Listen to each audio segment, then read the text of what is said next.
Hello viewers, আসসালামু আলাইকুম। কেমন আছেন আপনারা সবাই? Thank you very much. আমার প্রথম ভিডিওতে আপনারা এত ভালো রেসপন্সের জন্য সত্যি আমি অনেক ইন্সপায়ার হয়েছি। Thank you. আজকে আমি আপনাদের সাথে আমার পছন্দের হবি হচ্ছে গার্ডেনিং, এই ব্যাপারটা নিয়ে কথা বলতে চাচ্ছি। গার্ডেনিং যখন আমি প্রথম শুরু করতে যাই তখন যেটা হয়েছিল যে অ্যাকচুয়ালি সাধারণত কোনো কাজ যখন আপনি করবেন সেই কাজটা সম্পর্কে আপনার খুব ভালো একটা ধারণা থাকতে হবে। যদি সেই ধারণা না থাকে তাহলে আপনাকে কিছু স্টাডি করতে হবে, কিছু হোমওয়ার্ক করতে হবে। আমি যে ভুলটা করেছিলাম আর কি, যে আমি অ্যাকচুয়ালি শখের বসে ইমোশনালি শুরু করে দিয়েছিলাম। আমার কিভাবে কাজটা শুরু করতে হবে, কিভাবে এই কাজের মধ্যে বিভিন্ন ধরনের প্রবলেমগুলো ফেস করলে আমি সলিউশন পাবো, সে ব্যাপারে আমার কোনো আইডিয়া ছিল না। তো এরপর যেটা আমি শুরু করি, যখন শুরু করার পর যেটা দেখা যাচ্ছে যে এখানে আমার যে বিভিন্ন ধরনের প্ল্যান দরকার ছিল, সেই প্ল্যানগুলো কালেক্ট করা, তার জন্য বেটার একটা মিডিয়া রেডি করা। আনফর্চুনেটলি অর ফর্চুনেটলি আমি প্রথমেই এই জায়গাটাতে অনেক বড় একটা ধাক্কা নিই। ধাক্কাটা ছিল এরকম যে আমি সাধারণত আমাদের সবচেয়ে পছন্দের যে জায়গা, যেখানে আমরা কোশ্চেন করি যে আমি একটা কাজ কিভাবে করবো, তো বেটার আমি কিছু ভিডিও ক্লিপ দিই। তো সেই ভিডিও ক্লিপগুলো আমি ফেসবুকে বা ইউটিউবে দেখা শুরু করি। তো এক একজন এক এক স্ট্যান্ডার্ডে এক একভাবে এই ব্যাপারগুলো বোঝানো শুরু করেছে। যেটা আমাদের দেশীয় অনেক ভিডিও ছিল, দেশের বাহিরের বেশ কিছু ভিডিও ছিল। তো এই ভিডিওগুলো দেখার পর আমি প্রথমে যে ডিসিশন বা বলেন যেভাবে আমি শুরু করার পর অ্যাকচুয়ালি আমি বুঝতে পারছিলাম না যে আমি গার্ডেনিং এর কোন সেক্টরটা নিয়ে কাজ করব। তো প্রথমেই যেটা হয়েছে যে আমি ছোট একটা ছাদের মধ্যে ফার্স্টে আম গাছ লাগাইছি। আম গাছ মানে আমার লাইফে বড় একটা ভুল ডিসিশন ছিল। আপনি একটা ব্যাপার খেয়াল করেন, হ্যাঁ, আপনি একটা আম গাছ প্ল্যান করলেন, লাগালেন। আম গাছটা এমনিতেই অনেক বড় একটা জায়গাতে দিতে হবে। আপনি ছাদের মধ্যে ছোট একটা প্ল্যান, ছোটভাবে আম গাছটা বড় হবে, তার ফলও কম দিবে। হ্যাঁ, আপনি হয়তো মেন্টাল কিছুটা স্যাটিসফ্যাকশন পাবেন যে আমি আমার গাছের আম খাচ্ছি, কোন আমটা অ্যাকচুয়ালি গাছের না, তাই না? তো যেটা হয়েছে যে আমি অ্যাকচুয়ালি আমার জন্য সবচেয়ে বেটার ছিল, যেহেতু আমি রুফটপ গার্ডেনিংটা দিয়ে শুরু করি। তো রুফটপ গার্ডেনিং এ আমার সবচেয়ে ভালো অপশন ছিল হচ্ছে ভেজিটেবল সাইড, সেটা আমি প্রথমে স্কিপ করি। যার কারণে আমার গার্ডেনিংটা যখন শুরু করি আপনি দেখবেন যে এটা একেবারেই ছোট আকারে এবং অগোছালো।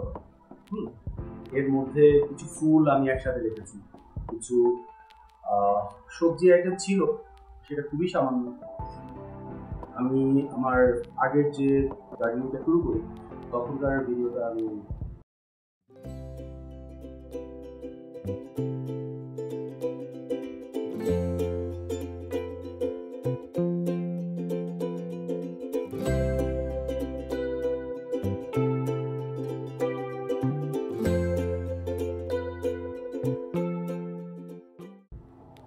এখানে আপনারা যেটা দেখতে পেয়েছেন যে অ্যাকচুয়ালি আমি কিভাবে কাজটা শুরু করলাম, কি করলাম, কিছু গাছ বড়, কিছু গাছ ছোট, কিছু মিডিয়া ফুল দেওয়া হয়েছে, যে কারণে গাছটা হয়তো ভালো গ্রো করছে কিন্তু সেই পরিমাণ আমি রেজাল্ট পাচ্ছি না।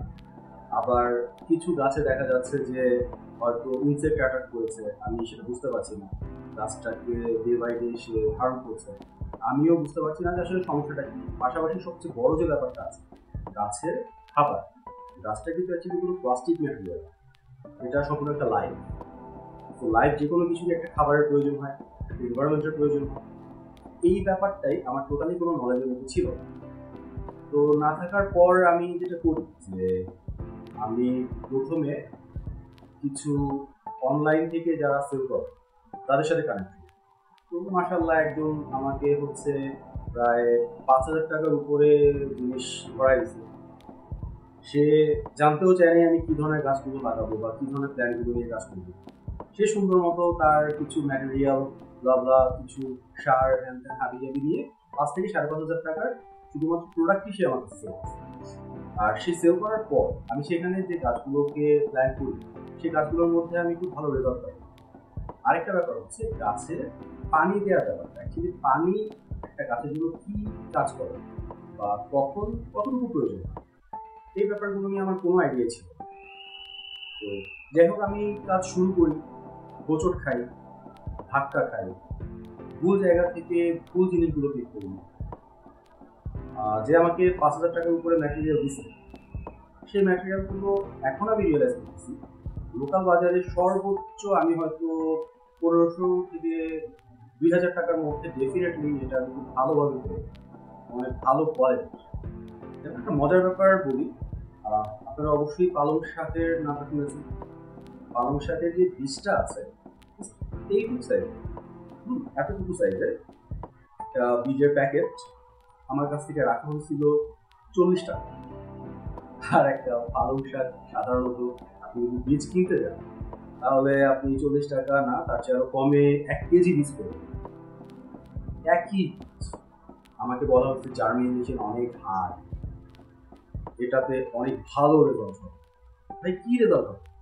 একটা শাক গাছ, সে গ্রো করবে, কিছু পাতা হবে, আপনি সেখান থেকে খাবেন, এতটুকুই। কি হয়েছে? সেগুলো কি অ্যাকচুয়ালি ইন্টারন্যাশনাল ল্যাব থেকে টেস্ট করে আনছে এই বীজগুলো? তা তারপরে যেটা হয়েছে যে সরিষার খোল আমরা সাধারণত গাছে ইউজ করি লিকুইড ফার্টিলাইজার, সেটাকে পানির মধ্যে দিয়ে একটা সার্টেন পিরিয়ড পর আমরা গাছে অ্যাপ্লাই করি।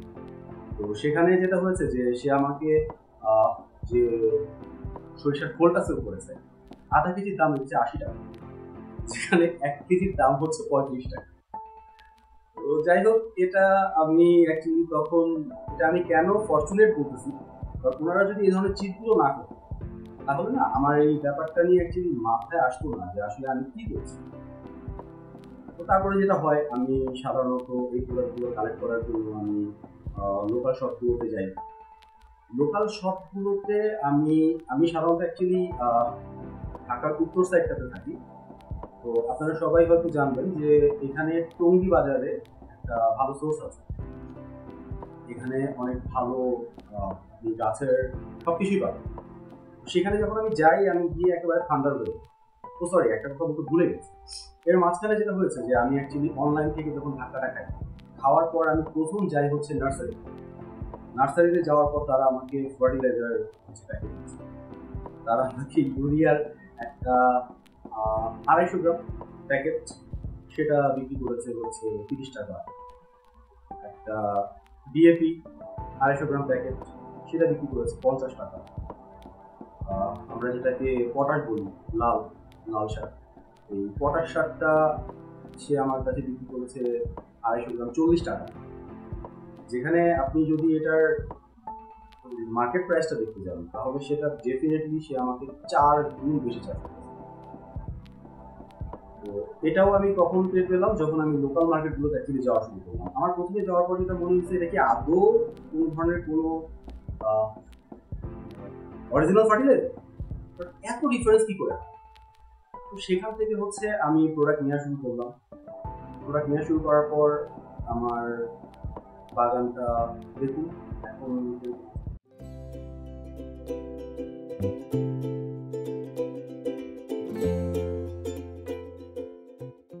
এখানে একটা ব্যাপার আমি আপনাদের সাথে শেয়ার করতে চাচ্ছি, সেটা হচ্ছে যদি গার্ডেনিং শুরু করে দেন বা ভবিষ্যতে করবেন, তাহলে অবশ্যই আমার এই ভিডিওটাকে আপনারা একবার একটু মনোযোগ দিয়ে পুরো ভিডিওটা দেখবেন, ভেবে দেখবেন যে আপনি কত টাকা ইনভেস্ট করছেন, আপনি কত টাকার আউটপুট পাচ্ছেন।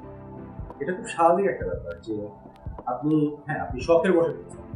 শখ মানে কি এটা যে আমি 5 টাকার জিনিস 50 টাকা দিয়ে কিনবো? এটা তো অবশ্যই না, তাই না? আমি কি অ্যাকচুয়ালি স্টুপিড? মোটেও। কেন আমি স্টুপিডিটি? আর কাউকে যদি বিশ্বাস করি, সেটা কেন করবো? কোন বেসিসে করবো? তাকে আমি চিনি? মোটেও। সে আমাকে বলতেছে, হ্যাঁ ভাইয়া আপনি তো এই গাছটা নিয়ে এইখানে এভাবে এত এত এত এত, আদৌ কি তার কোনো রিয়ালিটি আছে?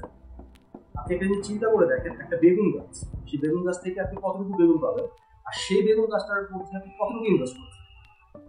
যদি সেটা বাজার থেকে বেশি হয় এবং সেটা যদি বাজার থেকে 3 গুণ 4 গুণ দাম হয়, তাহলে আপনি একবার ভেবে দেখেন যে কৃষক যারা ফার্মার, তারা যখন কাজটা করে, তারা যদি 4 গুণ খরচ করে একটা সবজি নিয়ে আসে, সেই সবজিটা আপনার কত টাকায় তারা সেল করতেছে। তাহলে কি তারা সবসময় বাড়িঘর বিক্রি করে দিয়ে সবজি চাষ করে, তাদের প্রপার্টি বিক্রি করে তারপর সবজি চাষ করতেছে? তাহলে তো ডেফিনেটলি ফার্মিং পেশাটা এক সময় অনেক আগে এটা বন্ধ হয়ে, তাই না? আসলে ব্যাপারটা তা না। তো আমি কি তাহলে ওনাদের কথাগুলো শুনে আমি কি ভুল কোনো ডিসিশন নিচ্ছি? হ্যাঁ, আমি ওদের কথাগুলো শুনে ভুল ডিসিশন নিচ্ছি। আপনি ফার্মিং করবেন, আপনার ফার্মিং এর নলেজ আপনার নিজের কাছে, কাউকে জিজ্ঞেস করে একেবারেই কোনো ধরনের প্রবলেম।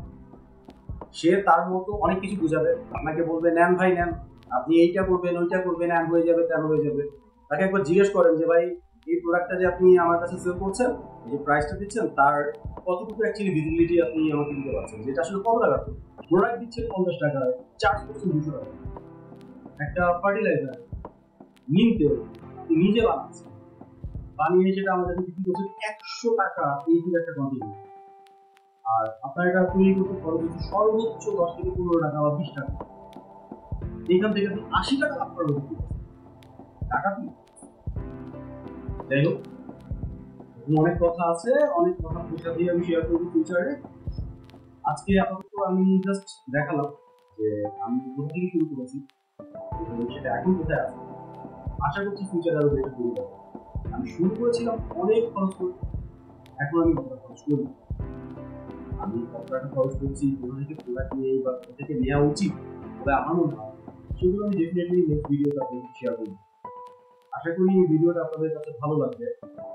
যদি এই ভিডিওতে কোনো কোশ্চেন আপনাদের থাকে প্লিজ কমেন্টে জানাবেন, আমি আপনাদের পাশে আছি। আমি যে ভুলগুলো করেছি সেই ভুলগুলো যেন অন্য কেউ না করে, সেটাই হচ্ছে জেনারেলি আমার ইচ্ছা। তো আজকে ভালো থাকবেন। আসসালামু আলাইকুম।